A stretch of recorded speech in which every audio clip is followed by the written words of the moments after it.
சொத்து குவிப்பு வழக்குகள் வாடிக்கையான வேடிக்கைகள். போன 2001 2006 ஆண்டுகளில் மறைந்த முன்னாள் முதல்வர் ஜெயலலிதா தலைமையிலான அமைச்சரவையில் வருவாய்த்துறை அமைச்சராக பதவி வகித்த ஓ பன்னீர்செல்வம் வருமானத்துக்கு அதிகமாக 1,77,00,000 ரூபாய் அளவுக்கு சொத்துக்கள் குவித்ததாக 2006 திமுக ஆட்சி காலத்தில் லஞ்ச ஒழிப்புத்துறை வழக்கு பதிவு பண்ணாங்க. ஓ பன்னீர்செல்வம் மற்றும் அவருடைய மனைவி விஜயலட்சுமி, மகன் ரவீந்திரநாத், தம்பி ஓ ராஜா, அவரது மனைவி சசிகலாவதி, இன்னொரு தம்பி ஓ பாலமுருகன், அவருடைய மனைவி லதா மகேஸ்வரி ஆகியோர் மீதும் குற்றம் சாட்டப்பட்டிருந்துச்சு. இந்த வழக்கில் 2009 விசாரணையை முடித்து தேனி நீதிமன்றத்தில் லஞ்ச ஒழிப்புத்துறை குற்றப்பத்திரிகையை தாக்கல் பண்ணாங்க. அதற்கு பிறகு இந்த வழக்கை சிவகங்கை நீதிமன்றத்துக்கு மாற்றப்பட்டது. 2011 அதிமுக ஆட்சி மீண்டும் வந்துச்சு.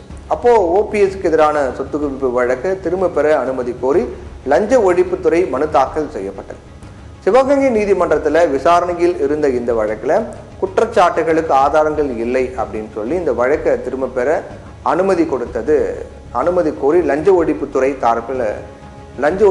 தரப்பில் அறிக்கை தாக்கல் செய்யப்பட்டது. அந்த அறிக்கையை ஏற்ற சிவகங்கை நீதிமன்றம் ஓ பன்னீர்செல்வம் உள்ளிட்டோரை விடுவித்தது. 2012 சிவகங்கை நீதிமன்றம் உத்தரவிட்டாங்க அவங்கள விடுவித்து. இந்த நிலையில உயர்நீதிமன்ற நீதிபதி ஆனந்த் வெங்கடேஷ் இந்த வழக்கை 11 ஆண்டுகளுக்கு பிறகு தாமாக முன் வந்து விசாரணைக்கு எடுத்தார். இதையடுத்து இந்த மறு ஆய்வு வழக்கினுடைய விசாரணைக்கு தடை கோரி ஓபிஎஸ் தரப்புல உச்சநீதிமன்றத்தில் மனு தாக்கல் செய்யப்பட்டது. ஆனா வழக்கின் தன்மை தகுதியின் அடிப்படையிலேயே தனி நீதிபதி ஆனந்த் வெங்கடேஷ் இந்த வழக்குகளை விசாரிக்கிறாரு. அதனால இதுல தலையிட வேண்டும் அப்படின்னு குறிப்பிட்டு உச்சநீதிமன்றம் மனுவை தள்ளுபடி பண்ணாங்க. இந்த நிலையில தான் இந்த வழக்கினுடைய இறுதி விசாரணை நீதிபதி ஆனந்த் வெங்கடேஷ் முன்பு 25 விசாரணைக்கு வந்தது. அது மட்டும் இல்லாம அரசு தலைமை குற்றவியல் வழக்கறிஞர் ஆகியோரின் ஆலோசனையை பெற்ற பிறகே வழக்கை முடித்து வைக்க கோரிக்கை விடுத்து லஞ்ச ஒழிப்புத்துறை மனு தாக்கல் பண்ணது. லஞ்ச ஒழிப்புத்துறையை முடித்து வைக்க அறிக்கை தாக்கல் செய்யும் போது ஓபிஎஸ் உள்ளிட்டோரை வழக்கிலிருந்து விடுவிக்க காரணம் எதுவும் தேவையில்லை அப்படின்னு வாதம் முன்வைக்கப்பட்டது.